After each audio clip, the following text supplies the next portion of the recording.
Ayan na po mga kaibigan, na binabiyahe na po ang ating mahal na Santo Papa para ihatid na siya sa kanyang huling hantungan.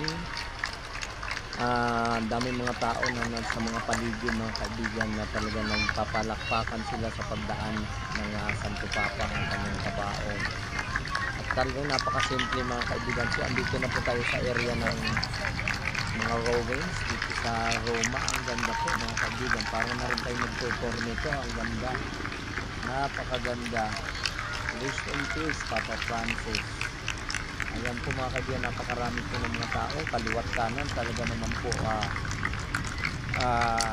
nagpupuri sila sa pagdaan ng kabaong ni Pope Francis mga kaibigan. Ito, dito na tayo sa banda ng mga ruins dito sa mga historical ruins ng Rome, Italy mga kaibigan. Ayan po, napakarami po ng mga tao, kaliwat kanan ng kalsada, talaga nagpapalakpakan po sila. Ang daming mga tao mga kaibigan. Ayan po, talaga naman po talagang people's pope talaga siya. Naalala ko tuloy nang dumalaw siya sa atin dito sa Pilipinas ngayong araw, na talaga naman pati kami nagkaipit-ipit, nagsiksikan dahil gusto namin siya masilayan. Pero nakita naman po namin kahit na napakahirap kasi maulan pa yun nung dumating siya. Nung tumungo siya ng Leyte, ng Tacloban mga kaibigan, na kami nagpunta sa Quirino Grandstand sa may bandang Lunita, at hanggang inabangan namin ang kanyang pagdaan mga kaibigan. Saglit lang namin nakita pero kahit paano napakagaan sa pakiramdam, napakasaya namin mga kaibigan. Kahit na nagkahirap-hirap kami, nagkabasa-basa dahil talaga man mga tao siksikan mga kaibigan. Naalala ko tuloy nung ganito na dumaan siya mula sa Rojas Boulevard mga kaibigan. Talaga naman nagsisiksikan kami, napakahirap, tiis talaga, tapos ang lakas pa ng ulan, talaga namang basang-basa. So napakaganda mga kaibigan ng memories na iniwan ni Papa Francis ng kanyang pagdalaw dito sa Pilipinas. Ito lang matanda ng year. So ito na po mga kaibigan, papalapit na po siya. Galing pa po ito ng St. Peter's Square sa St. Peter Basilica. At ito kung saan siya ay ihatid na sa kanyang huling hantungan mga kaibigan, dahil nirequest niya na dito siya ilibing, dito dalhin ang kanyang labi sa St. Mary Church ni Marjorie. Dito po siya nag-request na dito siya dalhin, dito siya ilibing. At nais niya ay simple lamang po ang kanyang ataol, simple lahat. Wala na kung ano-ano pang mga pabulabulak lang. Basta gusto niya simple lang, very simple na paglilibing sa kanya. Yun ang gusto niya kasi talagang pangmasa din siya mga kaibigan.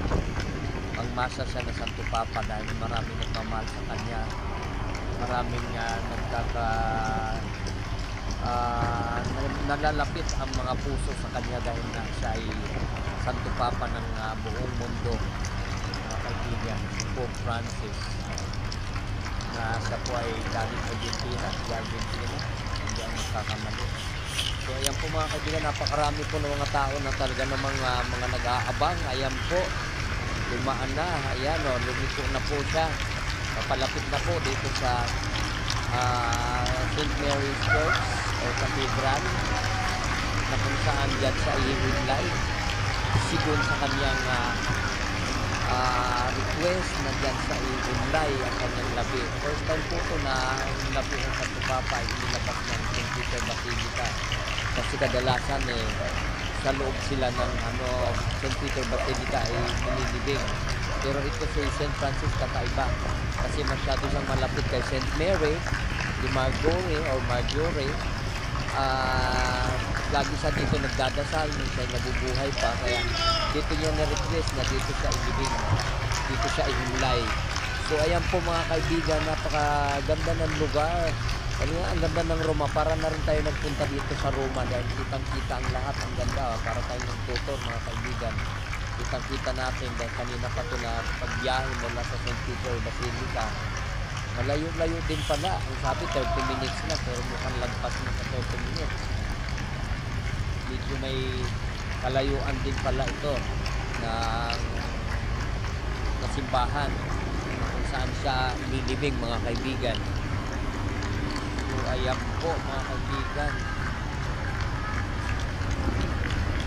Ayan. Stop na naman tayo dahil nagkakaroon ng interruption ng signal dala ng maraming puno at maraming building. Nakita nyo naman kami na tuloy-tuloy yung walang mga building. Tuloy-tuloy ang takbo. Tuloy-tuloy ang ganda ng signal. Balik pag nakakarating na sa maraming building o mga puno, hihina po ang signal mga kaibigan. So ayan po mga kaibigan. Patuloy po ang pagbabiyahe